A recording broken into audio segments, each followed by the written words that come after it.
Welcome, everybody, to the Digital Nomad Experts podcast by Commute. Today, we're on to part 2 of the top 10 most Googled questions about the digital nomad lifestyle. So, as a reminder, what we've done is we went into some of our SEO tools to figure out how many times and what things people are searching regarding the digital nomad lifestyle. And we're using that as a list of things to talk about to answer those questions, backed up by numbers that you're asking most often.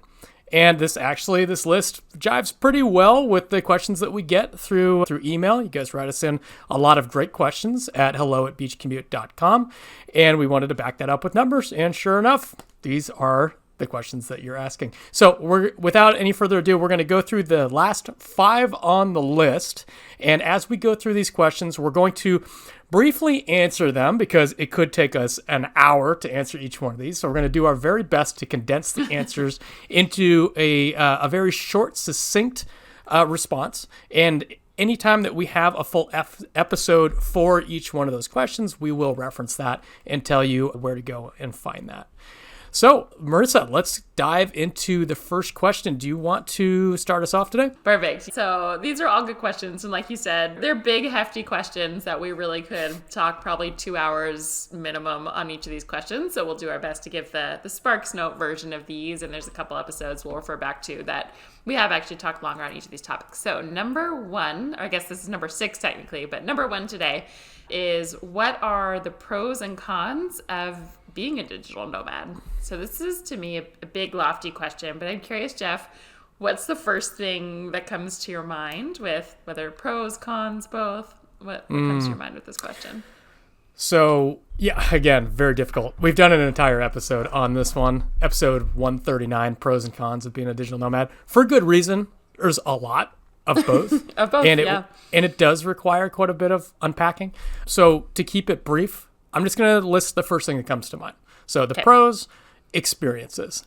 You get nothing like it. Just the day-to-day living in new cities, awesome. But also we've talked about going to strange and unusual places nearby. These once-in-a-lifetime experiences that are near where you're staying, incredible. Like there's nothing that beats that.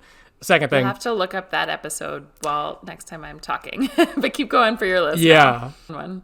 That was a fun one, yeah. The second thing is community. That's probably should be number 1 for me in order of priority. It's just the best friends that I've ever made were during travel. This, the community that you interact with is somewhat like-minded in that they're just kind of humble, curious about life, usually very successful types of people, very smart types of people, and sharing these experiences with them that's the reason why we do this, Yeah. So those are the first 2 that come to mind for the pros. The cons, it gets tiring if you go a little too hard. I'm home for a reason. It's good. I'm tired. Got my own bed. Yeah, it gets tiring. Wait, when you say it gets tiring, can you expand on that for just not too much, but like when I Not hear that, it almost sounds episode. like I'm tired of. It sounds like almost like I'm tired of travel, but it means like you're tired, like your body's travel, your body's traveled, your body's tired. My body has traveled. My mind has traveled. Your mind has also traveled. When we say it's tiring, it's like physically taxing, mentally exhausting. Not that you're tired. It's not like, I'm tired of seeing the world. I don't know. That'll never go away. Yeah, no. I was almost interpreting it as that, but I knew it's not what you meant. Tired of the toll that it can take on your body. Yeah, exactly. Yeah. Waking up in different places and resetting and trying to figure out where the grocery store is and all that kind of stuff. Like all the things that you have to do when you get to a new place. It just kind of wears you down. You just I need a reset, and that could be a little bit of a con in that I need that reset. Some people don't. We got friends that do this full time, and I don't know how they do it. They just energize their bunnies. A lot of them are very tired too and don't know where to stop. After many years, I'm talking like 5, 6, 7 years of this. Maybe it actually is happening. We just don't see it. Maybe they've hit a wall. I talk to people about it a lot. Yeah. That's interesting. Yeah. But those are some good pros and cons. Exhaustion. Any other cons? No, I don't think anything just immediately jumps out at me. That's the biggest one. I'd like to hear what you think, though. Yeah, those are great. I'm glad you went first because I was like, where do I even want to begin with this? But what episode number did you say that one was where we really like... Pros and cons? Yeah. That's episode 139. Yeah, do check that one out if this topic is interesting to you, because I feel like you and I actually took the time and like really thought through like all the pros, all the cons, laid things out in a more succinct way, talked about these in a lot more detail.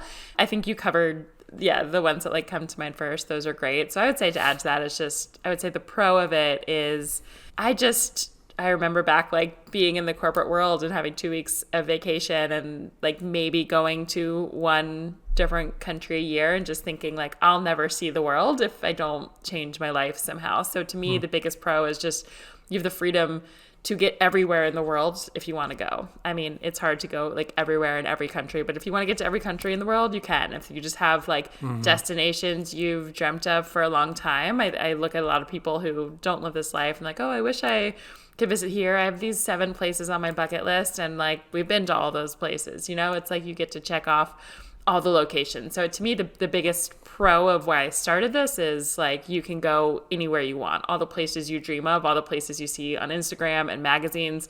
There's no time constraints holding you back. A lot of people think there's income restraints. There's not really. You can travel really inexpensively as a digital nomad if you want to. So just, I guess the constraints of seeing the world are gone when you're a digital nomad. To me, that's like probably the biggest pro of why I got into this.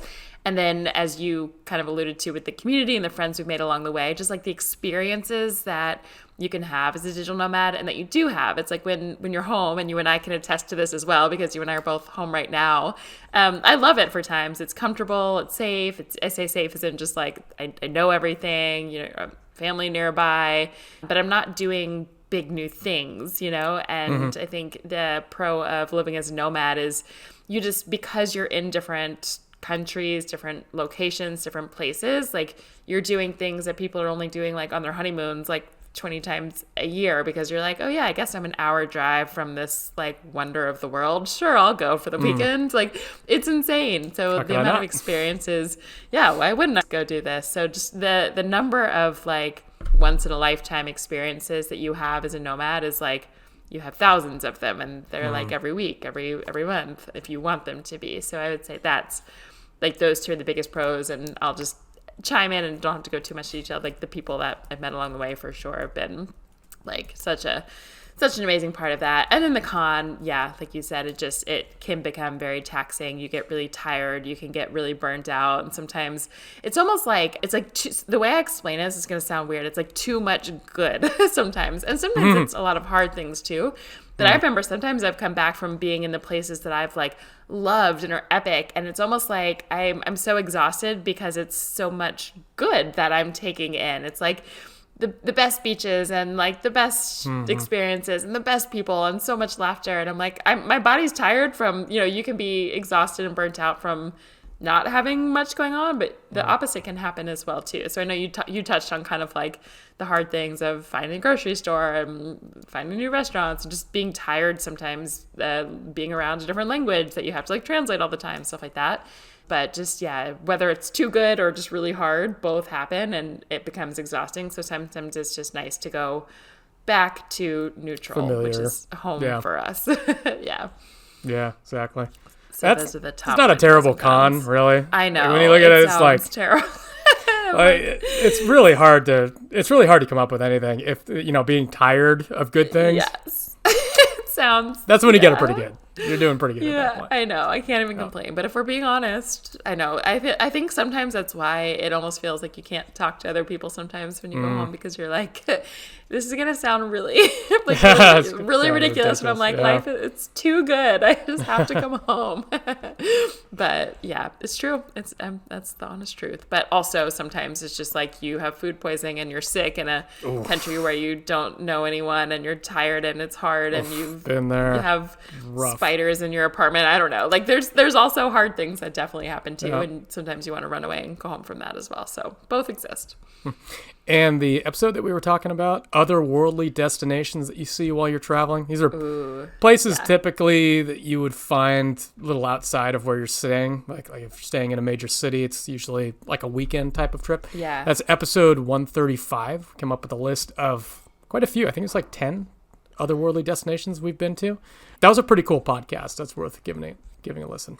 There was another one. I'll try to look it up as we're talking about something next. But I think it was like places you only get to as a digital nomad. Something like that. That we were talking about some of the weekend trips that we've been on to just. No? I think they were a little bit different. I don't know. We'll go back and look. Search through. We've done a lot of fun episode locations. Did you find it? Oh, no. I know what you're talking about, though. I think we recorded that over the winter. Well, Jeff's searching. Yeah. We did a whole episode as well. And the whole point of this is like there's a lot of really like middle of nowhere destinations that a lot of times my example I always give is like if you go to Bali as just like a 2-week vacation, you're going to probably go to the main island of Bali. But there's like islands off of the islands that I only get to because I was living there for months at a time, whereas you wouldn't have time to go to some of those like farther locations that you do get to go to as Digital Nomad Life. And we did a whole episode on places that you and I had been doing that. So maybe we'll find it. If not, scour through. I don't think it was that long ago. 13 cool locations you'll only get to as a digital nomad. That's episode 129. There you go. That's the one. There you go. So yeah, check that one out. All those. Check out both of those episodes. They're both a lot of fun. They're good. All right. So with that, Jeff, question number, I guess this is number 2 today, number 7 of 10. Is that right? Yeah. The question just says, digital nomad jobs, what can I do? So I guess the question is kind of like, what jobs exist for digital nomads? What can I do if I'm not a digital nomad and I want to be a digital nomad? That's how I'm interpreting this question. So what jobs come to your mind first, or just as a general answer to that question? I mean, there's a couple different routes we could go down. You could go down the route of the easiest jobs to get into as a digital nomad, and then we could also talk about the most common jobs, and maybe the cross section. Yeah, maybe the cross section there, like what I see most commonly. It's not the easiest, but it would be a programmer / developer. So that'd be people that work on websites, apps, back-end type of stuff, a lot of coding. That requires, and a lot of these people are self-taught. Some people take coding boot camps, sure. Boot camps, yeah. Actually, a lot of them take boot camps, yeah. Yeah. But they're mainly self-taught. So for those of you not looking, I don't want to have a degree to get into being a digital nomad. That's a good path. Also, writers are one of the most common jobs that I've seen. I'd say probably around like 10 to 20% of digital nomads I know, I think, are writers at some capacity. Seems Maybe like you're just attracting writer friends. Could be, yeah. Is it not that high for you? I wouldn't say it's that high, but there's definitely a lot I can think, like, sometimes when people talk about some digital nomad jobs, I like really have to rack my brain and be like, oh yeah, I once met one of those of the thousands that we've met. But the writers, like there's a lot of people who I've like lived with, traveled with, like firsthand that I can think of quickly. So there's a lot of writers. Yeah, quite a few writers. It's one of the more common ones up there with programmer, I would say. Yeah. Writer, so that'd be writer, editor, content creator, that kind of thing. Marketers of all capacities. Yeah, I'd say. so many different marketers. Yeah. Yeah. We've known like marketing coordinators, marketing project managers, and project managers is kind of its own little offshoot as well. Yeah. But yeah, project managers, marketing project managers. I was an SEO. There's been a few people in the community that I know that went down that path.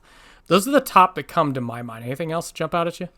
There's a lot. There's one, will you refer to the episode? What was the number? We did one of the 7 most common jobs digital nomads do.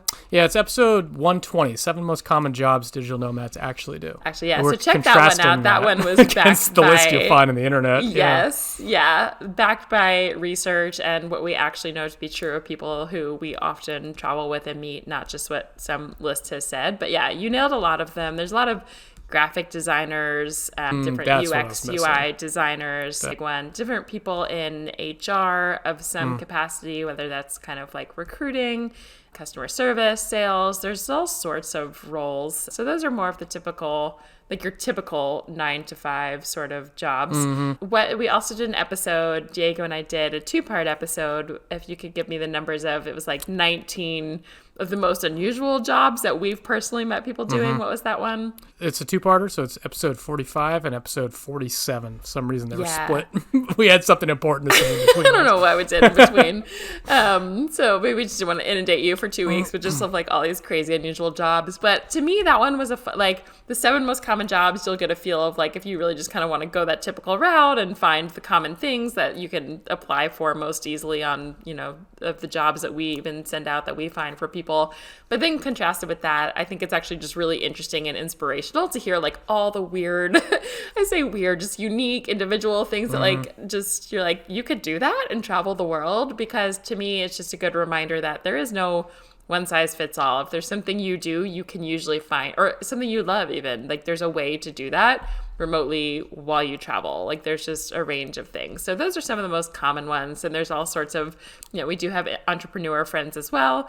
We talk more on this podcast about just kind of the jobs you can get with companies because it's faster, it's easier, it's more reliable. If you're listening to this, if you don't yet have any sort of remote income and you're like, I want to travel, I want to go tomorrow, the fastest way is going to be to work for a company and find a job that way. And that's why we share that route. But if you are an entrepreneur or want to go that route, sometimes it takes years before it's profitable, but that definitely, we have a lot of entrepreneur friends for sure. And they're doing all sorts of, cool companies, cool jobs. So it's endless. The other resource I want to offer here is if you go to beachcommute.com/91, that's the number 91, we have a list of 91 different careers that digital nomads have done in our community that we've seen. So that's a fun resource as well. So I would say the short of it is there's a million different things you can do, but those were we threw out like some of the most common ones, and then check out that other podcast episode just if you want some fun, unique ideas. Okay, good. So let's go on to the next question here. Oh boy, it's tough. What are the challenges?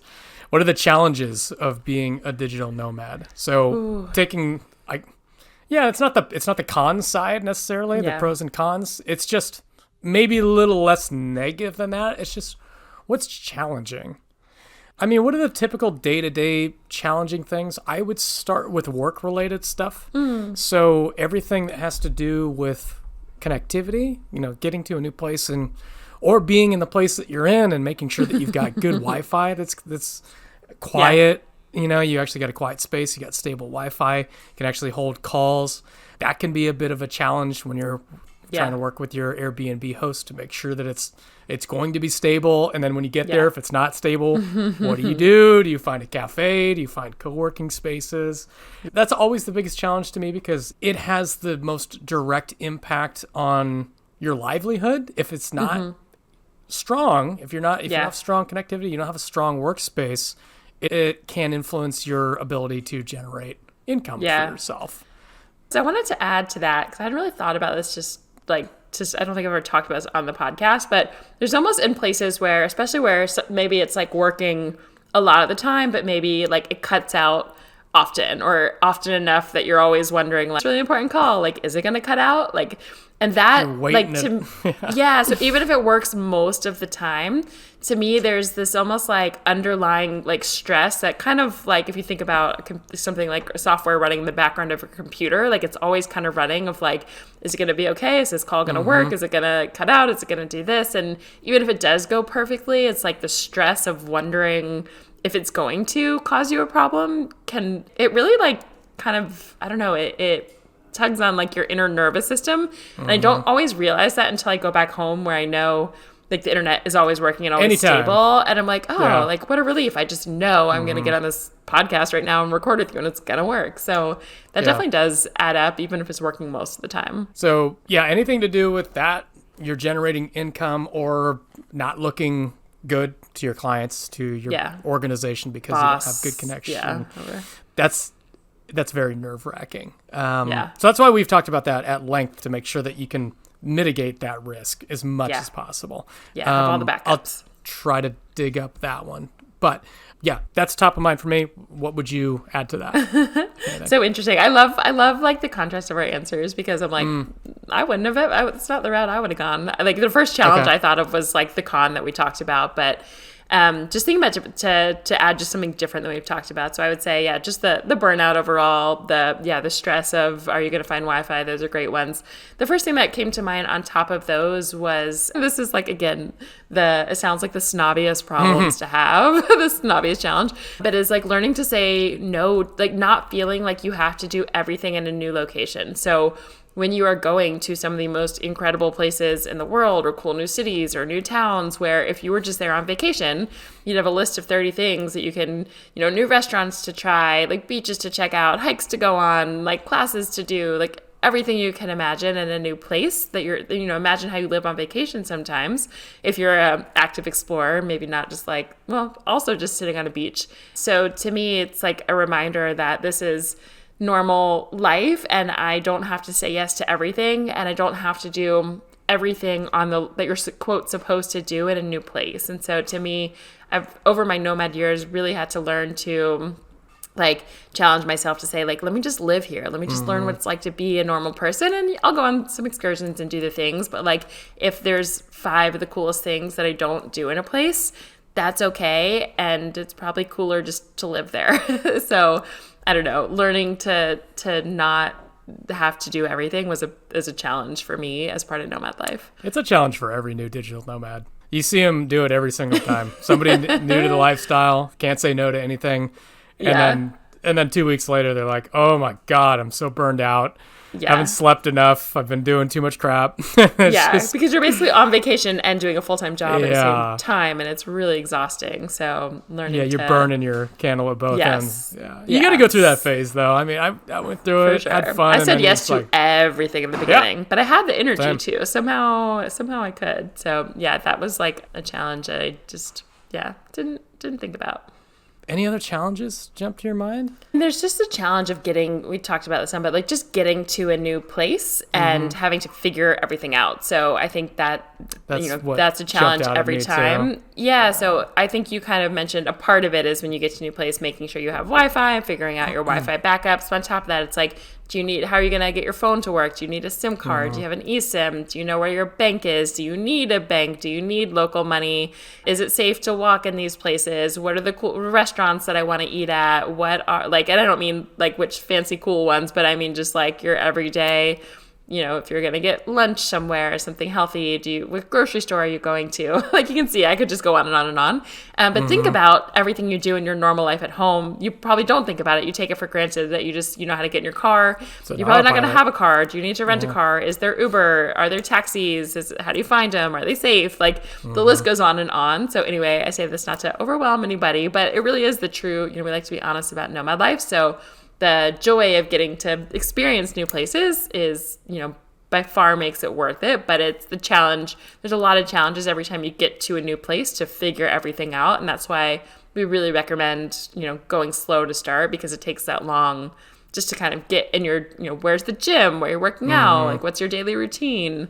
How do are you making friends, finding people, finding the weekly activities you want to do? That takes time.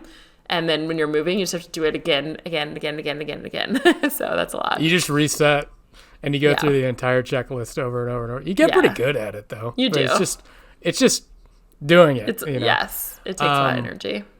We can offer a pretty good resource for part of that. It's the Instant Productivity Blueprint for Arriving at a New Destination. It's episode 130. So it's a little bit more tailored towards making sure that you're ready to start working once you hit the ground running. But it covers a lot of other stuff, like getting your SIM card, figuring out where your grocery store is, that kind of stuff. So there's a lot of good resources in that one. Perfect. All right, so that brings us to number 9 on the list. So the question here just says, where can I get a digital nomad visa? Like, how do I get digital nomad visas? This one says, where can I get them? This was like a single country offering this when maybe 3-4 years ago or so. It started with Estonia, I think. It was Estonia, yeah. Yeah, this is a relatively brand new concept. Yeah. Let's actually explain. Yeah, explain what the concept is. I don't know. No, it's like you want me to take this? It's almost like a temporary residency as opposed to a tourist visa, right? Yeah. Which basically means you get more time. You get more time to live there. Without having to pay taxes. You don't have to pay taxes. You don't have to worry about the staying over fines, which can be significant depending on where you go. Bolivia was $4 a day. EU, it's like don't come back for a year, stuff like that. Like we have people who overstayed Cape Town by a day. They're not allowed to come back for another year. You can't go back for a year if you overstay your Cape Town or your South African visa. Mexico, they almost recommend overstaying your visa. So you can pay a fine. Yeah, exactly. So it's all over the place. So it gives you a little bit more freedom, but there's some drawbacks to it. And I don't know, maybe you can add a little bit of color to this one. But I do know if you stay on a digital nomad visa, I think you have to pay some taxes, right? I don't think it's taxes, and it probably differs for each one has their own sort of rules. So basically, you're paying a fee to stay. So instead of if you wanted to stay somewhere for a year, most of the time before digital nomad visas became a thing, there's almost no, I don't know, maybe one exists. I can't think of a country off the top of my head that I, as an American citizen, am allowed to go and spend an entire year somewhere without becoming a resident of some kind. Mexico is the longest one I can think of for U.S. citizens, where we're typically allowed to stay for 180 days. So you can stay up to 6 months as a tourist without having to pay taxes, without becoming a resident. It's pretty amazing. They're actually like kind of switching it up. Sometimes you get more, sometimes you get less. It's a little weird there now, but theoretically you get 6 months there. So the theory behind the digital nomad visa is like, instead of becoming a resident, which it's really hard to do in a lot of countries, like it's not just like, oh, I want to be a resident there, let me be it. Like sometimes you can, sometimes there's a process, sometimes it takes a year, sometimes it takes like just a whole application process and it takes time. So it's not easy to stay anywhere else in another country for a year. That said, there's a lot of countries now that are trying to capitalize on the income for their country, for the finances that digital nomads bring, right? The more tourists you have, the more tourist income you have that are paying your local citizens.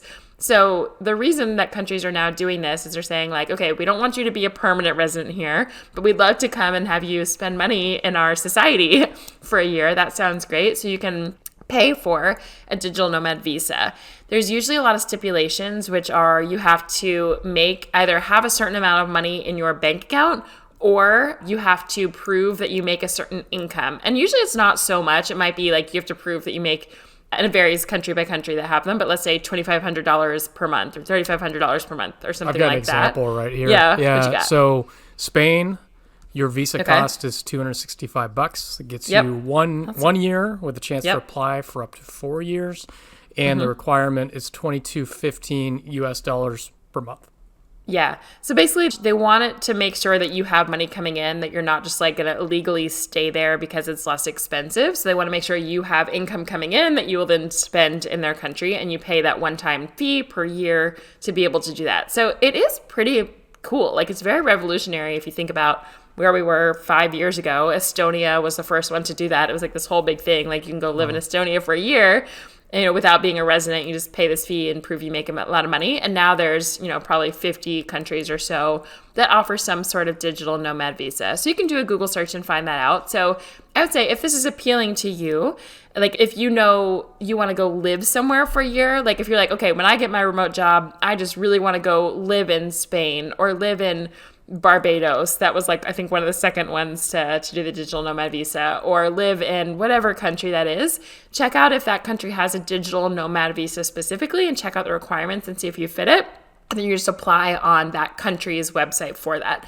If you're more like Jeff and Diego and I, and the way that we've been traveling for the last, 8 years, however long, we typically just go however long we can stay as a tourist on that visa. And sometimes it's up to 3 months, and then you can reapply and stay longer. Sometimes it's 1 month, sometimes it's 60 days. You really just have to look at your citizenship, and then how long can someone from your country with your passport stay in that country. Sometimes you have to apply for even a tourist visa. Sometimes you can just go and get what's called a visa on arrival. Sometimes you don't need a visa at all. You just show up and you get 60 days and you just live there for 2 months and go on your way. And you don't have to pay taxes. You don't tell anyone that it's not that you're there to work. You're just traveling as a tourist, and you're just there on a tourist visa or a tourist visit. So yeah, hopefully that gives enough information about that, but it can be confusing to a lot of people who think like, I must go get a digital nomad visa to go anywhere I go if I'm doing that. And that's not usually the case, but it depends how you want to travel.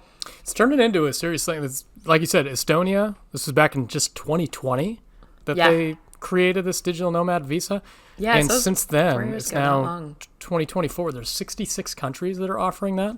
Amazing. So yeah, the last question time is, I checked, it was like 50 something. So yeah, it's expanding growing really quickly. And the question was, where can you get these digital nomad visas? You're going to have to Google it, because that list is changing constantly, and we're not going to list out 66 countries. So yeah, and just Google like digital nomad visa Spain, and it will come up, and you'll see the application process and all of that. But it's a good question. Yeah. And I just did a run through just to check like a general idea of how much it'll cost you, income requirements. Most of Western Europe, you're looking at somewhere in the neighborhood of about $35,000 to $40,000 US per year in salary. Year. Yeah. averaged out. The one outlier here is Iceland. They want to see about $8,000 per month. So, wow. Yeah, right? Iceland, I've traveled Iceland. You need it. It's an expense. Exactly. Everything is just more expensive in Iceland. So I guess that makes sense. They want to make sure you won't run out of money while you're there. Yeah, and I've got actually going to put it in the show notes. I've got a resource that lists out every one of the countries, awesome. the requirements, cost, all that kind of stuff. So I'll just put that in the show notes. Yeah, so check the show notes for that. And while you are making a note of that, I will go on to question number 10, which I guess this kind of goes on to more cost of things, which the question is, how much does it cost to be a digital nomad? This is a really good, big question. I feel ashamed that we haven't answered this more on this podcast. Jeff and I'm going to make a note. We're going to do better. We're going to do an episode on it. And we don't talk about it all that often because there's such a range. Like, I think people think like, okay, does it cost X amount? And like, I have to make this much or I can't be a digital nomad. The truth is that think about people living like the backpacker life. You can do that as a digital nomad. Like, you could live probably off of like $15,000 for an entire year. If you really wanted to, you could go to a country where the cost of living isn't that high. You could stay in bunk room hostels and work on, in a co-working space or cafes. Like, you can do it really cheaply if you want. And there are people I know who do that. There's also, on the flip side, people who, entrepreneurs or people who work for companies who make $200,000 plus a year, and they are spending a lot more on rent. They might pay $2,000 to $3,000 a month to stay in a really nice place that they love, and I don't know, just going to eat nicer meals. Like, so the point is, like, the same way, I don't know, it's different because I know cost of living in different cities can be more or less, but it really depends where you go, how much you choose to spend. The biggest cost is going to be your rent or your accommodation. So if you give up your apartment back home or your condo or whatever you're buying, renting, whatever it is, if you let that go, you can live usually less expensively depending on the country you're comparing it to. But if you look at the US, for example, most countries, not everywhere, but most countries you go to, the cost of living is going to be way less. So you can either, pay the same amount you're paying back home and just have like amazing, cool place with a pool and a penthouse that like you would never buy, 2 minutes from a beach that like you would never have in the city back home. Or you can just choose to kind of live the same way you've been living in the same standards, but you're going to pay a lot less. So anyway, there's not an exact amount, but I would say like literally if you wanted to live on $15,000 to $20,000 a year, it'd be, you're going to have to strategize and be tough on meals and accommodations, but you could do it. If you want to spend $100,000 a year, you can also do that. So that's kind of my first stab at it. But do you have anything to add to that? Yeah, just in general, I think people might have it in their head that they need to save money. That's going to cost them extra to do this kind of lifestyle. A lot of times because people have the digital nomad lifestyle kind of synonymous with, or they think of it the same terms as going on vacation. And vacations are typically very, very expensive because of the places that you're tending to go to. The places that you're staying are more touristy, more resort-like, and vacations are just in general kind of expensive. But we got to make it clear that digital nomad lifestyle is not a vacation. You're working and traveling, and a lot of what you're doing is living in this place as opposed to just going and doing all the touristy things.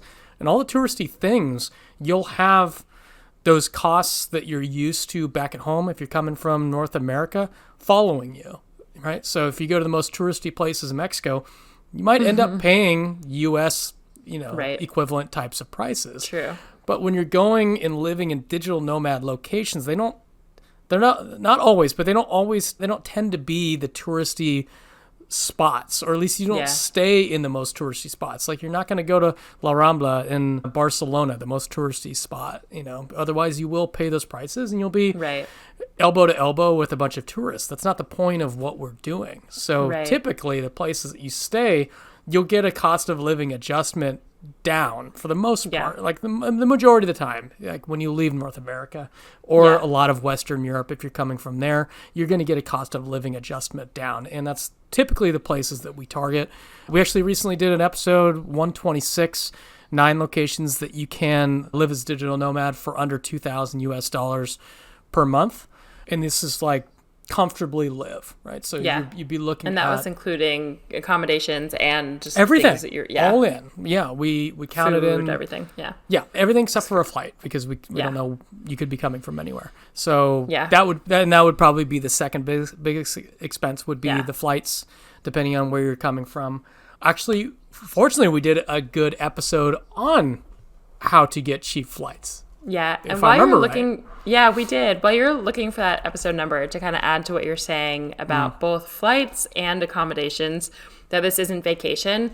I kind of forget. We haven't talked about this in a while because I used to preach this all the time. But yeah, a lot of people have this connotation when they see how much we're traveling. It's like, how can you possibly afford that? Like, you must have so much money, or you must have a trust fund, or you must, like, I don't know, like won the lottery or something. Like, what are you, like, this just isn't possible. A lot of people just think it's so expensive to travel, because if you're thinking about the way you would normally vacation, typically you're going to find a hotel room that's, X, like a lot of times our monthly rent for places is the same price of like 3 or 4 nights in a hotel in that same. So just think about that. Like, you're like, how are you doing this? Because what you're spending in a week on your whole vacation is probably what we spend for 2 months living in that location, because you're getting an Airbnb, it's an apartment, it's rent prices, it's not like a crazy hotel nightly price. Even if you look at Airbnbs, that same place, if you book it per night, it's going to be a lot less expensive once you book it. If you look at that price for 30 days versus 4 days or something a week, the price goes down the longer that you book it. And a lot of people don't know that because maybe you've never looked at that before. So you get a big discount in that way. And like Jeff said, maybe you're not staying in the most popular tourist place. Like, you're staying in the neighborhoods where other people live, and it's still walkable to do all of the things. And then the flights on top of that, and Jeff will talk about a good episode in a second. There's a bit, if you're flying across the world once a year for a big vacation, a lot of times most people do that around holiday times, or like you have it stuck in your mind that you want to fly this Saturday to this Saturday so you don't miss work days or whatever. Whereas a digital nomad, you have a lot more flexibility, where sometimes I'm like, oh, I would love to leave on Tuesday, but the flight is actually a whole lot cheaper if I leave on Thursday, so I'll stay here 2 more days, So you can get prices for a lot less, and then you're also traveling, like, you might fly across the world and then travel to a couple different places around that area, and and stay for 4 months somewhere before you fly back, across the continent. But you learn to find good deals, and you usually have more flexibility. So yeah, what was that? Did you find the podcast episode? Yeah, episode 121. We went through a whole bunch of ways to find cheap flights. Yeah. And you can find them. Like, I typically book flights 2 to 3 weeks in advance, because that's, I don't want to make plans before that close in. I don't know where I want to go or what I want to do. And usually that's fine. Sometimes we do end up paying a little bit more every now and then because I want to wait, but it's not that much more expensive than if you book 3 to 6 months out, like people think that you're, supposed to do. So if you just wait and you're flexible and you find the flight deals, and we talked about this, sometimes we go different locations just because we find a good flight deal, or I didn't know I was going to go to this place, but it's on the way. Yeah. Maybe I'll just stay there for a week. Cool. Yeah. Right. Yeah. Exactly. So anyway, that's kind of like the flexibility that offers, and then just living as a local, and also the meals as well. Typically when you go on vacation, you're eating out at, either at your hotel or at a cool restaurant for every single meal. And that does really add up, versus like when you live as a nomad for a month or plus in a location, you go to the grocery store and you cook at home, and you live like you would at home. So it's often less expensive. And then also being home, like, there's a lot more expenses I feel like I have when I'm back in the US, of like, with the car, with gas, with insurance, with heating, with electricity, with, like, I just end up shopping more, like buying more things on Amazon because I'm home and I can, and I have a place. But when I'm traveling, like, I don't have room to carry a lot of stuff. So I don't spend money on, I spend money on different things. So it is a lot less expensive than you would imagine. Yeah. I got nothing else that I would actually add to that. Perfect. So I guess that actually brings us to the close of our top 10 Googled questions, part 1 and 2. If you haven't listened to the first part, there are some good questions in the episode right before this, so check that out as well.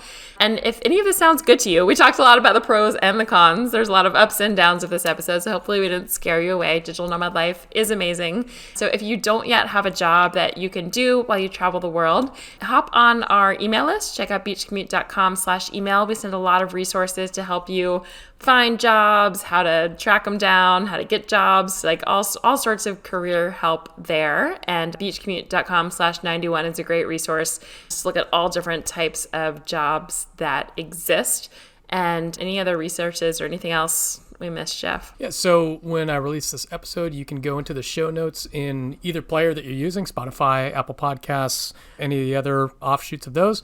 In the show notes, I will link each one of the episodes that we talk about. There's a lot of them. We talk a lot about episodes here. Yeah, I think we started off like I prepared with like 2, and now I've got a list of 1, 2, 3, 4, 5, 6, like 10. Amazing. So you've got a lot of episodes to listen if any of these little topics. On the fly. But pick the ones, that appeal to you.